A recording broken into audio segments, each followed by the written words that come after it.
All right. So now we move on to proxemics. Proxemics is how far or close you are to things. So where you are in space in relationship to other objects. Um, my cats, for example, have no understanding of proxemics. They will get as close to me as they darn well like, and oh, but they do have, an idea when I'm touching them and they don't want me to, right? So, I've got a bunch of visuals here that show proxemics. So first, I'm going to kind of show here with my partner, right? Like imagine if we were just talking to each other. Usually in cultures you have like an idea of how far away normative say, like here we're just standing, we're in public, we're having a conversation. But of course, like if you came, we were like standing at a restaurant and we were this close, you know that would be odd. And also, like, think about me doing this to a student, right? The power relationship, if you know the relationship of those bodies, that proxemics matters. And then also gender, right? That you might be having a different reaction if this was a person, who was male and not my partner, right? Um, so thinking about your body in terms of spaces, and also proxemics matters in terms of like the room, right? So this is my sister again. She does not like to be touched. And this is me annoying her. She likes me to stay away from her. You know me, I'm a touchy-feely person. I'm a hugger, I'm a cuddler. My sister wants none of that. So she prefers more space, right, in our relationship. This is so remember those beautiful babies earlier that would have sleepovers? This is their mom. This is when we took students to uh, Europe, and we were in Greece, and we were at this museum, and they didn't have like things around stuff, but you were still expected to like not get too close to the objects, right?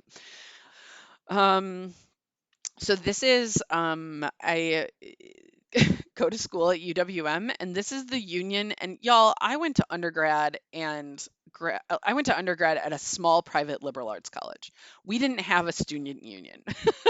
So the fact that there's this giant space and they put different things in it blows my mind. And my first year there for homecoming, they had a giant balloon panther. It just blew my mind that they put this giant balloon panther in the middle of this building. I was like, how'd they get it in here? Oh my God, it was ridiculous. But like they set up this space totally different, and it feels different whether there's, an art fair going on in there, a craft thing that people are doing.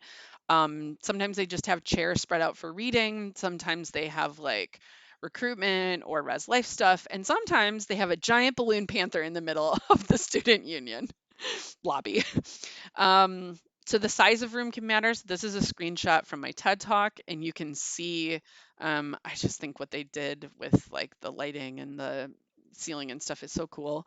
And you can see, how many people are in this giant space, and how that's very, very different than speaking in a room, where I can see everybody as the speaker and where people are much closer and it's smaller versus even like a boardroom, right?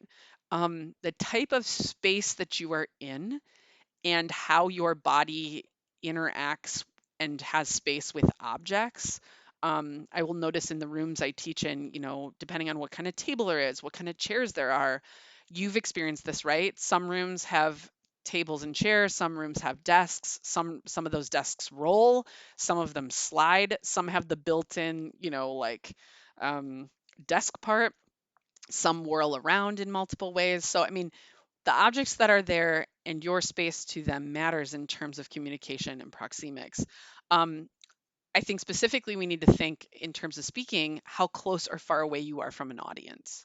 So you want to make choices in a room, right? If there's something separating you from your audience, some people think that's really great, like a podium or a table that can make them feel safe. I personally like to be pretty close to my audience. I mean, you've seen me, I walk around, right? I go into the audience, which is not always what speakers do, but that's what I do to make people feel more connected to me. So, how you're using that space, right? Think of how your different teachers move in their classrooms and how the different classrooms make people feel. Um, that that matters, right, in terms of how your body is communicating.